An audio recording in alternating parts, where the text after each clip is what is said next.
আজকে বিকালবেলা একটু ঘুরতে বেরিয়েছিলাম। আর আজকে বেসিক্যালি গিয়েছিলাম হচ্ছে লোকনাথ বাবার মন্দিরে। তো ওখানে ভগবানকে দর্শন করে তারপরে সামনেই একটা মেলা বসেছিল। তো এখানে নাকি প্রত্যেক বছরই লোকনাথ বাবার এই জন্মতিথির দিনকেই নাকি মেলা বসে। তো এটা আমার জানা ছিল না। আর আজকে যখন দেখলাম তো ভাবছিলাম যে মেলাতে আমার প্রধান উদ্দেশ্য হচ্ছে মাটির গোপাল দেখা, যেটা আমার ভীষণই ভালো লাগে। তো হঠাৎ করেই দেখতে পেলাম এই কাকু মাটির গোপাল নিয়ে বসে আছে। আর দূর থেকে দেখতে পেয়েছি যে একটা বড় মাটির গোপাল রয়েছে। ভালো করে দেখতে পাচ্ছিলাম না, তাই ভাবলাম যে কাছে গিয়ে দেখি তো কীরকম কী মাটির গোপাল রয়েছে। আর এখানে এসে দেখি দুটোই মাটির গোপাল রয়েছে। আর কাকুকে আমি জিজ্ঞেস করলাম যে আর আছে কি না মাটির গোপাল, কারণ তোমরা জানো আমি মাটির গোপাল ভীষণ পছন্দ করি। আমার যে কোনো ধরনেরই ডিজাইনের মাটির গোপাল ভীষণ পছন্দ। আর কাকু বললো যে না আমার কাছে দুটোই রয়েছে। তো দুটোই দেখছিলাম, আর যেটা আমার একটু ভালো লাগলো, একটু ভারী মতন আছে, ওইটাই আমি নিলাম। আর এই যে একটা গোমাতা, দেখো কি ভারী মিষ্টি দেখতে আর কত বড়। আমার এত পছন্দ হয়েছে এই দুটো জিনিস, তাই আমি দুটো জিনিসই নিয়ে নিয়েছি। আর এই গোপালটা নিয়েছে 40 টাকা আর গোমাতাটা নিয়েছে 40 টাকা, টোটাল 80 টাকা হয়েছে।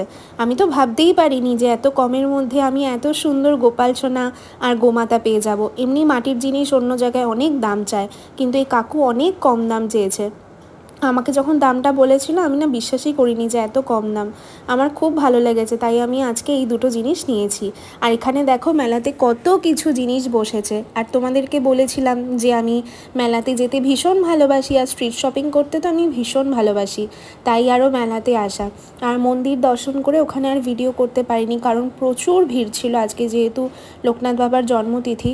তো অনেক ভিড় ছিল ওখানে, তাই জন্য আর বেশি ভিডিও করতে পারিনি। কিন্তু এই মেলাটাতে এসে আমার এত ভালো লেগেছে, একদম লাগোয়া বরাবরই মেলাটা বসেছিল। আর এই দেখো ছোটোবেলায় যেই সেই রান্নাবাটি খেলতাম, কী যে ভালো লাগতো রান্নাবাটি খেলতে। আর আমার যে কত রান্নাবাটি ছিল তার ঠিক নেই, আমি ভীষণ ভালোবাসতাম রান্নাবাটি খেলতে।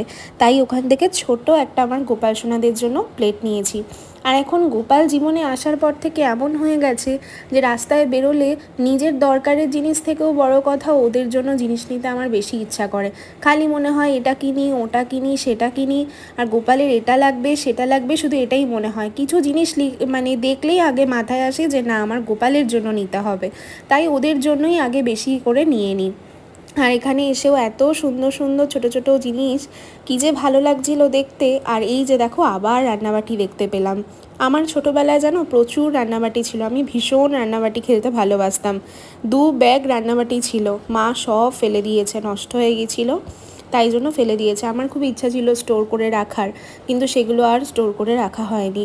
অনেক টেলিফোন ছিল, অনেক সুন্দর সুন্দর জিনিস ছিল। আমি ছোটো থেকেই খুব একটু শৌখিন টাইপের, সমস্ত কিছু জিনিস খুব সুন্দর করে রাখতে ভালোবাসি, কিন্তু ওই জিনিসগুলো খুবই খারাপ হয়ে গেছিলো বলে মাও ফেলে দিয়েছিল।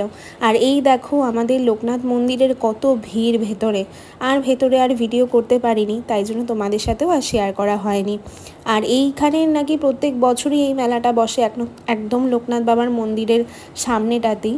আর এই যে দেখো এটাকে কি বলে আমি ঠিক জানি না, এটা দেখে এত ভালো লাগছিল। ছোটোবেলায় এগুলো অনেক দেখতাম, দুর্গাপুজোতে যখন মা বাবার সাথে বেরোতাম তখন এই জিনিসগুলো খুব দেখতে পেতাম। আর এই বালিশটা দেখো আমার ভীষণ পছন্দ হয়েছে, কিন্তু বালিশটার দাম না অত্যাধিক বেশি চাইছিল, 250 টাকা বলছিল, তাই আর নিতে পারলাম না, কারণ এই বালিশের দামগুলো এত বেশি হয় না। কিন্তু বালিশটা না আমার খুব ভালো লেগেছিলো। আর এই দেখো রাস্তার মধ্যেই একদম মেন রোডে রাস্তার পাশেই কিন্তু ফুটপাতে এই মেলাটা বসেছে। আর এই বালিশটা এত কালারফুল লাগছিল, কিন্তু এত দাম বলার কারণে আর নিতে পারলাম না। আর এই দেখো চারিদিকে কত কিছু। আর আজকে না আমি অনেক কিছু কেনাকাটা করে ফেলেছি, আজকে মনটা এত ভালো লাগছিলো এত জিনিস কিনে। আর তোমরা জানো আমি স্ট্রিট শপিং করতে কত ভালোবাসি, আমার তো মনে হয় আমি যা দেখি সব কিনে ফেলি, এরকম মনে হয়। আর ভীষণ আমি শপিং করতে ভালোবাসি, মানে সপ্তাহে 7 দিনের মধ্যে মানে আমি 5 দিনই শপিং করি, এরকম আমার অবস্থা। সব কিছু আমার গোপালের জন্যই কেনা, নিজের জন্য সেরকম কিছু কেনাই হয়ে ওঠে না। মানে গোপাল আসার পর থেকে জীবনটাই পুরো পাল্টে গেছে। আর এখানে দেখো এই দুটো জিনিস নিলাম, একটা ওই বাটি মতো নিয়েছি, আর আরেকটা নিয়েছি হচ্ছে একটা চৌকি মতো নিয়েছি ছোটো। আর এই দেখো চারিপাশে কত দোকান, পুরো সারি সারি দোকান বসেছে মেলাতে, কোনটা ছেড়ে কোনটা দেখবো, মনে হচ্ছে সব দোকান থেকেই ঘুরে ঘুরে দেখি আর সমস্ত কিছু জিনিস নিই। আর এখানে দেখো কত প্লেট বাটি কত কিছু রয়েছে। আর এখান থেকে আমি এই ছোট্ট যেই দেখছো ওটা নিয়েছিলাম। আর লাস্টে একদম মেলা থেকে বেরোনোর সময় এই একটা বাস্কেট নিলাম। এই বাস্কেটটা কিন্তু 100 টাকা নিয়েছে, আমার মনে হয় একটু বেশিই নিয়েছে, যাই হোক। তো এইটা নিলাম। আর কি কি কিনেছি সেটা তোমাদেরকে বাড়িতে গিয়ে আমি শেয়ার করছি, যে বাদবাকি আমি কি কি কিনেছি। চলে এসেছি এখন বাড়িতে, এবারে তোমাদেরকে দেখাবো যে আমি কি কি কিনেছি।